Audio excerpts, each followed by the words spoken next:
यसलाई देखेर त म आश्चर्यचकित भए, प्रभु किन को हो यो, मलाई बताइदिनुहोस् न। यसरी भगवानसँग डाइरेक्ट गएर आत्मा मिल्नु भनेको त साधारण पुरुषको होइन त, यो भन्दा राजन यो अरू कोही पनि होइन। यो पूर्व जन्ममा एउटा पहुँच भएको ठुलो शक्तिशाली चित्रकेतु नाम गरेको राजा थियो। यसका धेरै पत्नीहरू थिए अनि जेठी पत्नी थिइन् कृतद्युति। कृतद्युति थिइन्। समय व्यतीत हुँदै गयो, धेरै पत्नी भएर पनि सन्तान भएन। नारद ऋषि र अंगिरा ऋषिसँग भेट भयो यिनको। अंगिरा ऋषिले अनि नारदले भन्नुभयो, हेर बाबु, सन्तानले मात्रै सुख दिँदैन, छोराछोरीले मात्रै सुख दिने होइन, सुख पाइने त आफ्नो कर्मले हो। पुत्रैले यदि मुक्ति मिल्दछ भने टन्टा हजारौं किन, पुत्रले नै यदि मुक्ति मिल्ने हो भने जप तप यज्ञ व्रत तीर्थ धर्म कर्म किन गर्नु पर्थ्यो? छोरो जन्मिने बित्तिकै मुक्ति भइहाल्थ्यो। सन्तानले नै धन सम्पत्तिले नै यदि मुक्ति हुने भए आज ती करोडौं कमाउने व्यक्तिहरूको आमा बाबा किन वृद्धाश्रममा हुनुहुन्छ? सन्तानले मात्रै मुक्ति हुँदैन। अब सन्तान नजन्मिँदा पनि डर। जन्मन्छन् जब पुत्र त्यही बखतमा माता पितामा हरे, रोगी हुन्छ कि नानी मर्छ कि भने चिन्ता गहिरो गरे। जब जन्मिन्छ रोगी हुन्छ कि मर्छ कि भनेर चिन्ता हुन्छ। बाँचे तापनि शीलवान र मतिमान ज्ञानी भए तानिको, के जान्नु तर बानी लिन्छ कि कतै नीचा र अज्ञानीको। के थाहा, बाँचो ठुलो भयो भने पनि नित र अज्ञानको बाटोमा गयो भने त त्यसले उद्धार गर्दैन। त्यसैले गर्दाखेरि हेर राजन, सन्तानले सुख मिल्दैन। नल राम युधिष्ठिर सन्तानले सुख मिल्ने भए आज दशरथलाई हेर त छोरो छोरो भन्दै मर्नु परेन। वसुदेवलाई हेर जन्मिने बित्तिकै जेलमा बस्नु परेन। कसलाई सन्तानको सुख छ? बिरलै होलान् जसलाई सन्तानको सुख भयो। सन्तानबाट सुख परिपूर्ण रूपले प्राप्त गरेको। श्रवण कुमारले आमा बाबालाई तीर्थ लिएर जान्छु भने श्रवण कुमार जस्ता व्यक्तिले त मर्नु पर्यो कार्य पूरा नगरिकन। भने हामी त मानव चोलामा जन्मेका मान्छे, त्यही भएर आफ्नो कर्म गतिलो हुनुपर्छ। चित्रकेतुले भने, महाराज म तपाईको प्रवचन सुन्न आएको होइन, मलाई सन्तान चाहिएर आएको। प्रवचनले मेरो मन भरिँदैन, मलाई सन्तान चाहियो। ती धेरै रानीहरू हुँदा हुँदै पनि मेरो एउटै सन्तान छैन। त्यसो भए ठिकै छ, यी त नमान्ने रहेछन् भनेर अनि एउटा उपदेश दिनुभयो, मन्त्र दिनुभयो। अनि भनिदिनु भयो, राजन यो मन्त्र जप गर्यो भने तिम्रो घरमा सन्तान हुन्छ, सुख र दुःख दुइटै हुन्छ है भनिदिनु। जेसुकै होस् नि, सन्तान चाहियो। समय व्यतीत हुँदै गयो, नभन्दै कृतद्युति महारानी गर्भवती भइन्। धेरै समयपछि जब गर्भ पूर्ण भयो, राम्रो सुन्दर बच्चालाई जन्म दिन राजा खुसीले गदगद भयो। छोरो जन्मियो।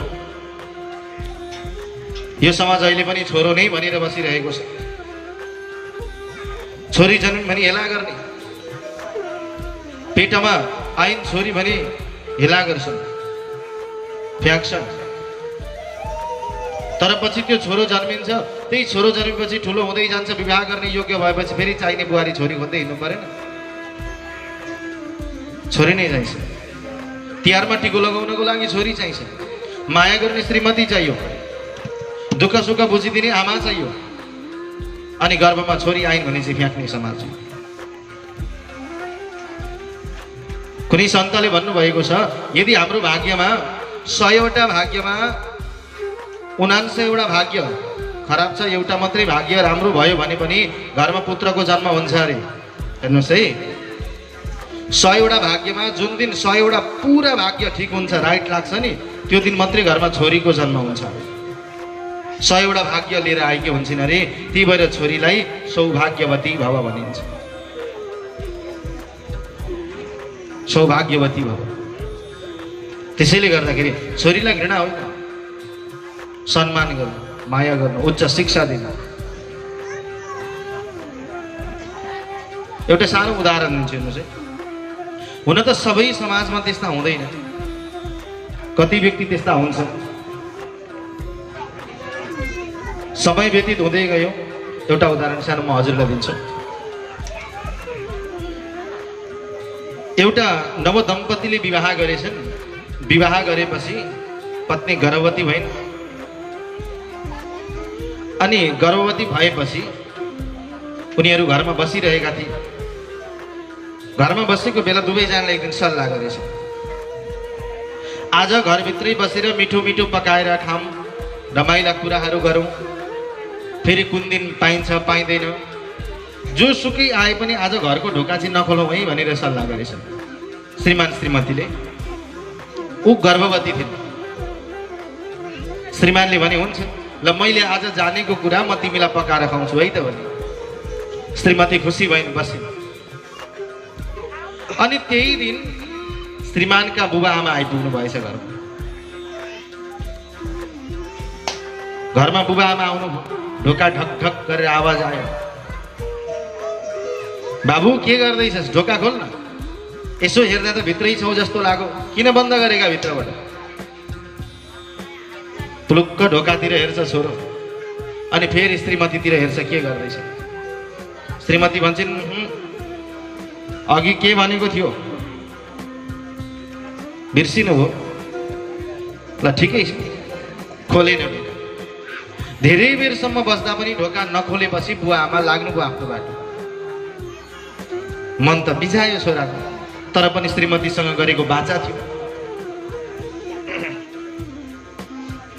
त्यही दिन बेलुकी पक्का भएको थियो। फेरि श्रीमतीका बुवा आमा आइपुग्नु भएछ त्यही दिन। ल हेर्नुहोस्, छोरी गर्भवती छे, उता बुहारी गर्भवती छिन् भनेर बुवा आमा हेर्न आउनुभयो। ढोका खोलिएन। फेरि छोरीपट्टिका बुवा आमा आउनुभयो छोरीलाई हेर्न के कस्तो हुँदैछ।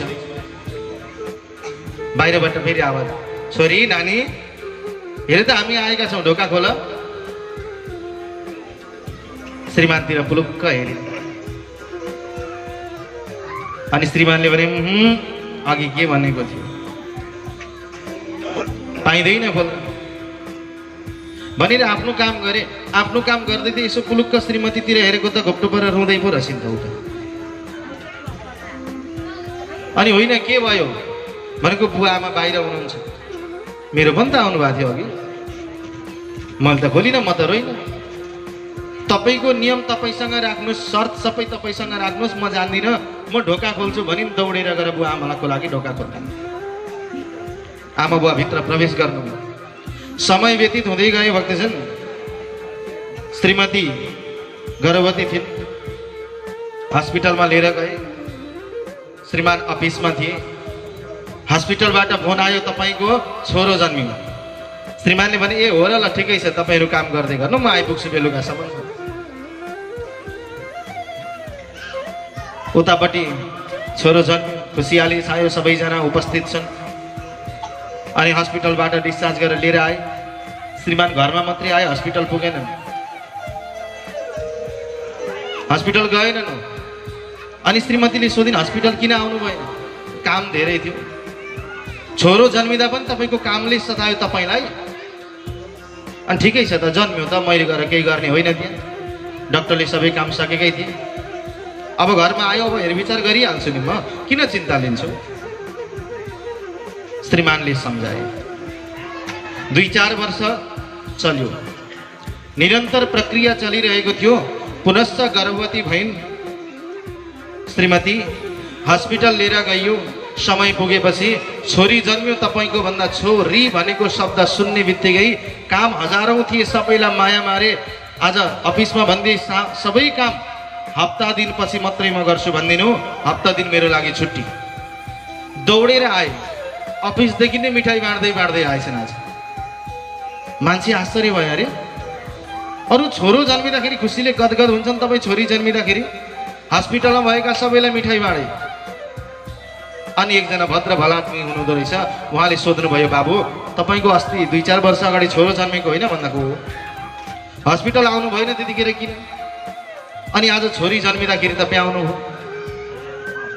कारण के हो तपाईँ भन्दाखेरि त्यतिखेर श्रीमानले भने बुबा कुनै दिन मैले कतै गएर ढोका ढक ढक पारे भने मेरो लागि ढोका खोल्ने त्यो छोरो होइन, मेरो लागि ढोका खोल्ने त ती छोरी रहेछ, ती छोरीले खोल्छ। किनकि यो कुरा मैले भोगेको छु भन्यो र वास्तविक भक्तजन हो पनि। छोराछोरी सँगै बसेका छन् यदि भने पनि छोरोले अलिकति माया कम नै गर्छ, छोरीको माया अलिकति बढी नै हुन्छ। सबै त्यस्ता हुन्छन् भन्दिनँ म, कति त्यस्ता हुन्छ।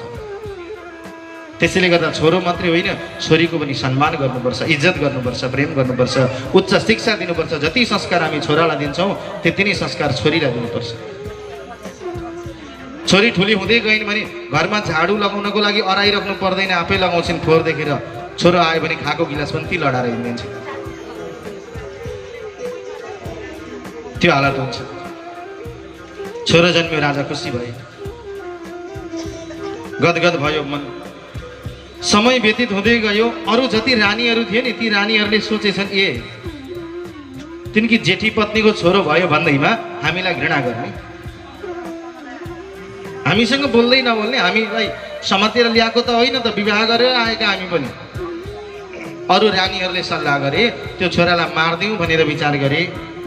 धाइमा थिइन्, धाइमालाई उनीहरूले भने आजदेखि यो छोरालाई हेर्ने काम हाम्रो, यो छोरो पनि हाम्रै हो, धाइमा तपाईँ छुट्टी जानुहोस् भनेर पठाइदिए। त्यो सानो बच्चालाई भक्तजन एउटा गिलासमा दुध, त्यो दुधमा विष मिलाएर खुवाइदिए। अनि धेरै बेर भइसक्यो छोरो उठ्दैन। कृतद्युतिले धाइमालाई सोधिन् खोइ त छोरो उठ्दैन त। धाइमाले भनिन् खोइ अरू महारानीहरूले भन्दै हुनुहुन्थ्यो आजदेखि हामी हेर्छौँ भनेर। अनि दुध पिलाइनौ भन्दाखेरि आजको लागि चाहिँ मैले पिलाइदिएँ, भोलिदेखि आफै हेर्ने अरे, आफै पिलाउने अरे। त्यो धाइमाले लगेकै दुधमा विष पिलाएका थिए, उनीहरूले मारिदिए छोरोलाई। रानी हेर्न गइन्, हेर्दाखेरि छोरो मरिरहेको छ। मूर्छित भएर लडिन्। एकछिनमा राजाले चाल पाए छोरो लडिरहेको छ। अनि आज रुन थाले, कराउन थाले, चिच्याउन थाले। त्यही बिचमा आइपुग्नु भयो अंगिरा ऋषि र नारद ऋषि। भन्नुभयो राजन के भयो? गुरुदेव छोरो मर्यो। अब छोडिदेऊ, तिमीले सन्तान खोजेका थियौ, सन्तान भयो नि भन्दा होइन। जुन व्यक्तिले भाग्यमा नभएको सन्तानलाई दिन सक्छ भने त्यो व्यक्तिले मरेको छोरालाई पनि बचाइदिन सक्छ। एकचोटि बचाइदिनुहोस् प्रभु। धेरै विलाप गरेपछि अंगिरा ऋषिले हातमा जल लिनुभयो र छर्किदिनु भयो। अनि भन्नुभयो बाबु उठेर भन्दै आफ्ना माता पिताले। छोरो जुरुक्क उठेर भन्यो कस्मिन जन्ममयी मह्यम मातरो पितरो भवन। राजन कुन जन्मको कुरा गर्दैछौ तिमी मेरा बाबामा हो भनेर? यो जन्ममा अहिले बाबामा भनेर आयो, के थाहा अघिल्लो जन्म म बाउ थिएँ कि तिम्रो? जन्म दियो मैले बाबा भने, जन्म दिनुभयो मैले आमा भने। जन्मले मात्रै भएन, कर्म गतिले हुनुपर्छ महाराज। त्यही भएर तपाईँले आफ्नो कर्म गरेर आफ्नो बाटो लाग्नुहोस्। मेरो कर्म यति नै थियो, जन्मेर मैले मर्नुपर्ने थियो, म फेरि गएँ भन्यो। छोरो जस्ताको त्यस्तै सुत्यो। राजाले बल्ल चाल पाए। तत्त्वज्ञान नभइकन जीवनले मुक्ति पाउने रहेन रहेछ। जबसम्म यो आत्मामा ज्ञान प्रवेश गर्दैन तबसम्म यो आत्माले मुक्ति पाउने रहेन रहेछ भनेर आज अंगिरा ऋषिको श्री चरणमा वन्दन गरे, मन्त्र दिनुभयो। अनि मन्त्र दिइसकेपछि विद्याधर लोक प्राप्त गराइदिनु भयो भगवान शङ्करले। विमानमा बसेर अनि आज यिनै राजा चित्रकेतु घुम्दै घुम्दै जाँदै थिए। अनि एउटा जङ्गलमा पुगेपछि भगवान भोले बाबाले माता पार्वतीलाई आफ्नो काखमा राखेर दिव्य कथा प्रवचन सुनाउँदै हुनुहुन्थ्यो। चित्रकेतुले देखेछन् अनि भन्न थाले एष लोक गुरु साक्षात् धर्मम भक्त शरीरनाम आस्ते मुख्य सभायाम वै मिथुनी भूय भार्यया। हे लोक गुरु भन्छन् यी शिवजी। हेर त यति धेरै सन्त समाजको बीचमा आफ्नो पत्नीलाई काखमा राखेर कथा सुनाउनु के यो लोक गुरु धर्म वक्ताको काम हो? शिवजी गतिला रहेन रहेछ भनेर जथाभावी गाली बोल्न थाल्यो राजा चित्रकेतुले। अनि त्यो गाली बोलेपछि माता पार्वतीलाई सह्य भएन, पीडा भयो श्रीमानलाई गाली गरेको सुन्दा। अनि भन्नुभयो अतः पापी यसीम योनिम आसुरीम यही दुर्मति। हे दुष्ट, त विद्याधर लोकको राजा भएर साक्षात लोक गुरु भगवान भोले बाबालाई गाली गर्ने जा। पापी भएर जन्म लिएस् त राक्षस जुनीमा जन्म लिनु परोस् भनेर श्राप दिनुभयो। उसले प्रार्थना गर्यो, माता मबाट गल्ती भयो, मैले चिन्न सकिनँ भन्दा ठिकै छ, तेरो उद्धार अवश्य पनि हुनेछ भनेर आज आशीर्वाद दिनुभयो। र यही चित्रकेतु नाम गरेको राजा नै अहिले वृत्रासुर बनेर आयो र भगवानको प्रार्थना गरेर यसले भगवानको दिव्य लोक प्राप्त गर्यो भनेर सुखदेव स्वामीले राजा परीक्षितलाई दिव्य कथा श्रवण गराउनु भयो भागवत भगवानको। अनि अगाडि गएर अदिति र दितिहरूको सन्तानको कथा 49 मरुद्गणको दिव्य कथा सुनाएर सुखदेव स्वामीले राजा परीक्षितलाई पुंसवन व्रतको विधिको वर्णन गर्दै षष्ठ स्कन्द पनि विश्राम गर्नुहुन्छ। कृष्ण कन्हैयालालको अब राउनुहोस् भक्तजन, अब कथामा प्रवेश गरौँ। सप्तम स्कन्दको दिव्य कथा। सुखदेव स्वामी राजा परीक्षितलाई भन्नुहुन्छ, राजन भगवान त सर्व अन्तर्यामी हुनुहुन्छ, भगवानको चरित्र भगवानको कथा बुझेर कहिले पनि बुझि नसक्नु छ, यो अपरम्पार छ यो कथा। राजाले प्रश्न गरे, गुरुदेव भगवान कसरी सर्व अन्तर्यामी र समभावले हेर्नुहुन्छ भन्नुभयो तपाईले? मैले त देखिरहेको छु भगवानले देवताको पक्ष लिएर दैत्यलाई मार्नु भएछ। राजाले प्रश्न गरेपछि सुखदेवले भन्नुभयो, राजन भगवानले कहाँ पक्षपात गर्नु भएको छ? देवताको पक्ष लिएर हिरण्याक्षलाई मार्नुभयो, देवताकै पक्षले वृत्रासुरलाई मार्नुभयो भने यहाँ भगवानको प्रेम कहाँ छ त भन्दा आज सुखदेव स्वामी भन्नुहुन्छ, राजन सुन है, भगवानको सबैमा प्रेम छ, फरक यति छ भगवानलाई बोलाउने प्रक्रिया फरक छ। गोप्य कामाद भयात कंसो द्वेषा चैद्या दयो नृप सम्बन्धाद वृष्णय स्नेहाद योयम भक्त्या वयम विभो। गोपीहरूले कामनाले भगवानलाई पुकार गरे, भयात कंसो कंसले डरले पुकार गरे, अरू राजाहरूले द्वेष भावले पुकार गरे, सम्बन्धीहरूले हाम्रो सम्बन्धी हो भनेर पुकार गरे, भक्तहरूले हाम्रो भगवान हो भनेर पुकार गरे, आमा बुवाले हाम्रो छोराछोरी हो भनेर पुकार गर्नु भनेपछि सबैले आफ्नो आफ्नो तरिकाले पुकार गरे। त्यस्तै प्रकारले यहाँ पुकार भयो, तिमीलाई म बताउँछु सुन। द्वेष भावले हिरण्यकश्यपले पनि पुकार गरेको थियो। हिरण्याक्ष र हिरण्यकश्यप दुईजना दाजुभाइ। हिरण्याक्षको अवतार भगवानले आज वराह अवतार लिनुभयो र हिरण्याक्षलाई उद्धार गर्नुभयो। अनि हिरण्यकश्यपलाई मार्नको लागि भगवानले नरसिंह अवतार लिनुभयो। भाइको मृत्यु भएपछि हिरण्यकश्यप द्रोणाचल पर्वतमा गयो, तपस्या गर्यो, भगवानको ब्रह्माको वरदान लियो, अजर अमर हुने वरदान मागेको थियो तर पाएन। दिनमा रातमा अनि जलमा थलमा तल माथि आकाश पाताल कतै पनि नमरौँ भनेर भगवानसँग वरदान माग्यो। त्यही समयमा यतापट्टि कयाधो गर्भवती भइन्, छोराको जन्म भयो। अनि छोराको जन्म भइसकेपछि ऊ आयो, आएर आफ्नै पाठशालामा छोरालाई पढ्न पठायो, अत्याचार गर्यो, मभन्दा ठुलो शक्तिशाली कोही छैन भनेर। अनि सबैलाई दुःख कष्ट दिन थाल्यो। प्रहलादले धेरैचोटि सम्झाउनु भयो, मानेन। अनि प्रहलादलाई नै मार्नको लागि अनेक प्रकारका कुराहरू गर्न थाल्यो। हात्तीबाट कुल्चायो, होलिकाले जलाइन्, पहाडबाट खसायो, सर्पै सर्प भए ठाउँमा लगेर राख्यो तर पनि प्रहलाद मर्नु भएन। अनि अब तलाई नै मार्छु म भनेर प्रहलादलाई नै मार्न आँट्यो। मार्न आँट्दाखेरि स्वयं भगवानले खाँबोबाट भगवान नरसिंह अवतार लिएर हिरण्यकश्यपलाई पनि उद्धार गर्नुभयो। उसका सम्पूर्ण वरदानहरूलाई फेल गर्दै भगवानले हिरण्यकश्यपलाई उद्धार गरेर मेरो प्रभुले प्रहलादलाई राजगद्दीमा राख्नुभयो भनेर सुखदेव स्वामीले राजा परीक्षितलाई वर्णन गर्नुभयो भागवत भगवानको। अनि अगाडि गएर वानप्रस्थ ब्रह्मचर्य आदिको वर्णन गर्दै सुखदेव स्वामीले राजा परीक्षितलाई सप्तम स्कन्द विश्राम गर्दै अष्टम स्कन्दमा प्रवेश गराउनु भयो। जहाँ गएर अष्टम स्कन्दको पहिलो कथा गजेन्द्र मोक्षको कथा आउँछ। गजेन्द्र नाम गरेको हात्तीलाई भगवानले आज उद्धार गर्नुभयो गोहीको मुखबाट। गजेन्द्रका दुःख कष्ट पीडा सबैलाई हरण गरिदिनु भयो। मै हुँ शक्तिशाली भनेर हो घमण्ड गर्थ्यो, त्यो घमण्डलाई पनि भगवानले तोडिदिनु भयो अनि उसलाई उद्धार गर्नुभयो। तत्पश्चात अगाडि गएर त्यतिखेर देवताहरू दैत्यसँग डराउन थाले। समुद्र मन्थन भयो। समुद्र मन्थनबाट भगवानले अमृत निकालेर देवताहरूलाई खुसी बनाउनु भयो। अनि देवताहरूलाई खुसी बनाउनु भयो भगवानले। खुसी बनाइसके पश्चात देवताहरू खुसी भए। देवासुर संग्राम भयो। देवासुर संग्राम भइसकेपछि त्यतिखेर दैत्यहरूका राजा भनेको बलि हुनुहुन्थ्यो। बलि राजाले सम्पूर्ण दैत्यहरू जति पनि मरेका थिए देवासुर संग्राममा सबैलाई बचाउनु भयो अमृत पान गराएर।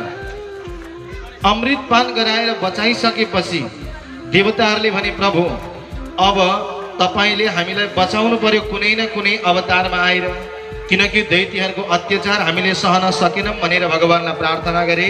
भगवानले देवताहरूको प्रार्थनालाई सहर्ष स्वीकार गर्नुभयो अनि कश्यप र अदितिको गर्भबाट भगवानले वामन रूप धारण गरेर बलि राजालाई पाताल लोकमा पुर्याउनु भयो। अनि उनैको द्वारमा बसेर भगवान द्वारपाल बनिदिनु भयो। द्वारपाल बनेर भगवानले बलिको रक्षा गर्नुभयो।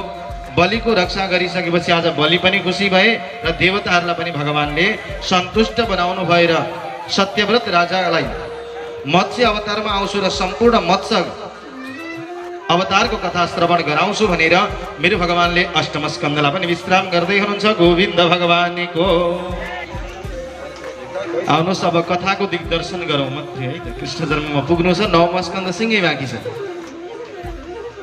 पुग्न धेरै गाह्रो छ।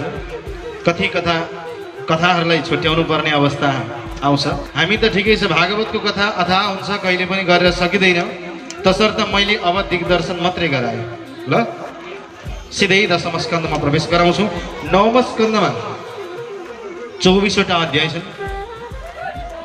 सुखदेव स्वामी राजा परीक्षितलाई भन्नुहुन्छ पहिलो अध्यायमा वैवस्वत मनुका पुत्र राजा सुद्युम्नको कथा आउँछ, छोरो छोरी बनेको।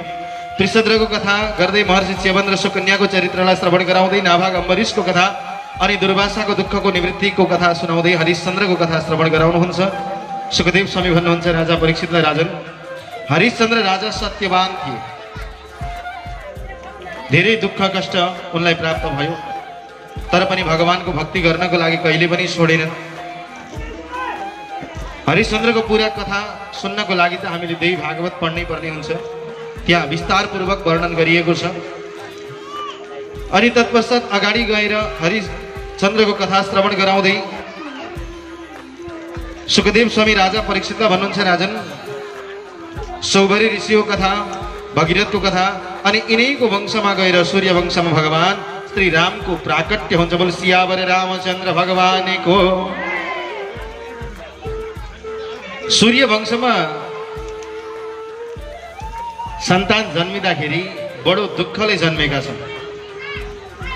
भगवान श्री रामको जन्म पनि बडो दुःखले भयो। भगवान श्री राम दशरथको घरमा जन्म लिनुभयो। जन्मिँदाखेरि आज सम्पूर्ण चराचर जगत खुसी थियो। अलिकति ध्यान दिनु होला है भक्तजन, नभए म सिधै कृष्ण चरित्रमा पुग्छु। भगवान श्री रामको अलिकति थोरै चरित्र भन्छु, किनकि भगवान श्री राम नआइकन कृष्ण कहिले पनि आउनुहुन्न। भगवान श्री रामको चरित्र भनेको परम पवित्र छ। भगवान श्री कृष्णको चरित्र भनेको बडो विचित्र छ। त्यसैले गर्दाखेरि पहिले पवित्र कथालाई श्रवण गरेर अनि मात्रै हामीले विचित्र कथामा प्रवेश गर्नुपर्छ। भगवान श्री रामको जन्म हुँदाखेरि चराचर जगत सबै खुसी थियो, एकजना व्यक्ति दुखी। त्यो भित्रका कुरा मात्रै भने। सूर्य वंशमा जन्म लिनुभयो भगवानले, तर रामको नाममा रामचन्द्र भनेर सम्बोधन गरियो। किन रामचन्द्र किन भन्यो भने जब भगवान रामको जन्म भयो त्यतिखेर दिउँसोको समय थियो, सबै व्यक्ति खुसी थिए, चन्द्रमा मात्रै दुखी थिए। भगवान श्री रामले भन्नुभयो, चन्द्रमा तिमी दुखी नहौ, मेरो नामको पछाडि म तिमीलाई जोड्नेछु भनेर चन्द्रमालाई पनि भगवान श्री रामले खुसी बनाउनु भयो। त्यही भएर भगवान राम सूर्य होइन सियावर रामचन्द्र भगवानको दुईटा भगवानलाई चन्द्रको उपाधि लाग्यो, एउटा कृष्णलाई र अर्को रामलाई। बढ्दै जानुभयो, विश्वामित्रको आश्रममा प्रवेश गर्नुभयो भगवान गुरुको रक्षा गर्नको लागि। त्यहीबाट माता सीतासँग धनुष यज्ञमा भेट भयो र भगवान श्री राम, माता सीता अनि भरत, लक्ष्मण, शत्रुघ्न चारैजना दाजुभाइको बिहे भयो। अनि बिहे हुँदाखेरि आज भगवान राम र सीता, लक्ष्मण र उर्मिला, भरत र माण्डवी, शत्रुघ्न र सुत्तकीर्ति चारजना दाजुभाइको चारजना कन्यासँग विवाह भयो। सबैजनालाई आनन्द हुन्छ अरे। छोरीको विवाह हुँदाखेरि अलिकति दुई चारजना व्यक्ति दुखी हुन्छन् अरे। ती दुखी हुनेमा पर्छन्। माता वरयते वित्तम, पिता वरयते कुलम, कन्या वरयते रूपम, मिष्टान्नम इतरे जना। पहिलो दुःख हुन्छ अरे आमालाई। छोरीको बिहे हुन लाग्दा ज्वाइँसँग सम्पत्ति के कति छ, पाल्छन् कि पाल्दैन, हेर्छन् कि हेर्दैनन्, आमालाई चिन्ता हुन्छ अरे। पितालाई चिन्ता हुन्छ अरे। पिता वरयते कुलम, कुल खानदान कस्तो छ नि त केटाको, कुल मान्छन् कि मान्दैनन् त भन्ने चिन्ता बुवालाई हुन्छ अरे। कुल पनि चाहिएन, सम्पत्ति पनि चाहिएन, कन्याले हेर्छिन् अरे। कन्या वरयते रूपम, रूप कस्तो छ त, बाटामा हिँड्दाखेरि छि भन्छन् कि आहा कति राम्रो भन्छन्, रूपको इच्छा हुन्छ अरे। अनि मिष्टान्नम इतरे जना, छर छिमेकी इष्टमित्रलाई चाहिँ हेरौँला नि त त्यसको छोरीको बिहेमा के खुवाउँदो रहेछ भन्ने खानाको चिन्ता हुन्छ अरे कि। गोविन्द भगवानको त्यहाँ कुनै पनि प्रकारको चिन्ता थिएन। भगवान श्रीरामको विवाह भयो। रामको विवाह भइसकेपछि घरमा आउनुभयो। घरमा आएर समय व्यतीत हुँदै गयो। महाराज दशरथ बुढो हुँदै जानुभयो। अब राजगद्दीमा भगवान श्रीरामलाई राख्छु भन्नुभएको थियो। राजगद्दीमा अब रामलाई राखेर राम राज्यमा स्थापना गर्छु भन्नुभयो। तर आज कैकेयीको कुरा, दुईटा वरदानले गर्दा राम राज्य हुन पाउनु भएन। अनि राम राज्य हुन पाउनु भएन। कैकेयीले दुईटा वरदान मागिन्। पहिलो वरदान भरतलाई राज्याभिषेक, दोस्रो वरदान भगवान श्रीरामलाई वनवास। अनि भगवान श्रीरामले भन्नुभयो राम 13 वर्ष वनवास नबसिकन त्यो लङ्काको अधिपति रावणलाई मार्न पाइने छैन। त्यो अर्को उसको वरदान थियो।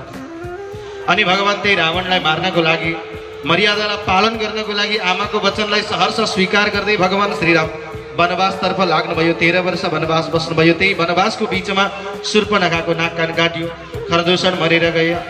अनि त्यस पश्चात त अनेक प्रकारका युद्धहरू हुँदै गए। युद्धमा हुँदै जाँदाखेरि आज सीताको हरण त्यही वनवासबाट भयो। हनुमानसँग आज भगवानको भेट भयो। सुग्रीवसँग मित्रता गाँसियो। बलिलाई सुग्रीवको कुरा सुनेर भगवानले वध गर्नुभयो। अनि त्यस पश्चात लङ्कामा गएर युद्ध भए। युद्ध भइसकेपछि कुम्भकर्णलाई पनि भगवानले उद्धार गर्नुभयो। अनि उद्धार गरिसकेपछि अब लङ्कामा हनुमान गए। सम्पूर्ण लङ्का जल्यो, तर विभीषणको घर जलेन। मैले भने नि गोप्य कुराहरू मात्रै भन्छु त्यहाँभित्रका। किनकि विभीषण भगवान श्रीरामका भक्त थिए। अनि भगवान श्रीरामको भक्त रावणले सम्झिन्थ्यो यो मेरो भाइ यस्तै छ। अब रामको नाम जपेको छ उसले, यदि मैले मेरो साथमा राखे पनि मेरो भाइलाई भोलि उसको भगवानले मार्नुपर्छ।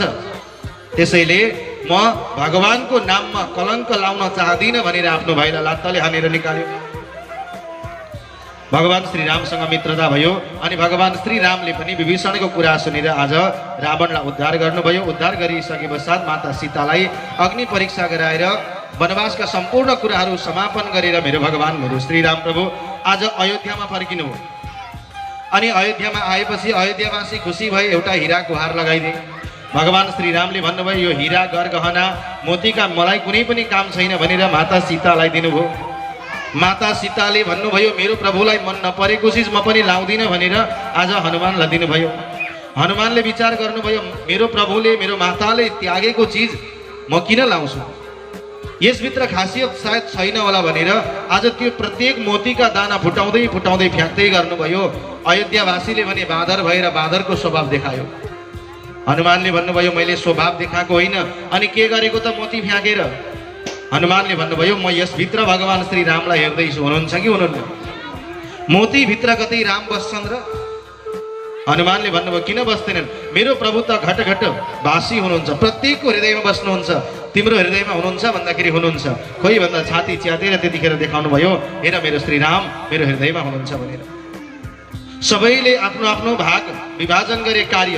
अयोध्यामा आएपछि हनुमानले त्यसरी देखाएपछि अयोध्यावासी रिसाए, हनुमानलाई काममा नराख्ने भयो। अब हनुमान अलग बस्नु पर्यो। अनि हनुमानले भन्नुभयो तिमीहरूले काम भाग गर्यौ भन्दा भाग गर्यौ, कोही बाँकी छ भन्दा छैन, त्यसो भए मेरो प्रभुको एउटा काम बाँकी रहेको छ अझै।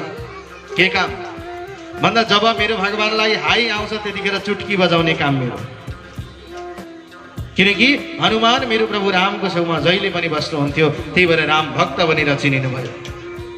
र यसरी भगवान श्रीरामका कथाहरू त धेरै छन्, रामायण पल्टाउनै पर्ने हुन्छ भक्तजन, तर पनि मैले दिग्दर्शन गराएँ र अगाडि गएर विदर्भ देशका अनेक प्रकारका राजाहरूको वंशको वर्णन गर्दै सुखदेव स्वामीले राजा परीक्षितलाई 9औं स्कन्द पनि पूर्ण विश्राम गर्दै अब 10औं स्कन्दमा प्रवेश गराउनुहुन्छ भागवत भगवानीको। 10औं स्कन्दमा भगवान श्रीकृष्णको प्राकट्य हुन्छ।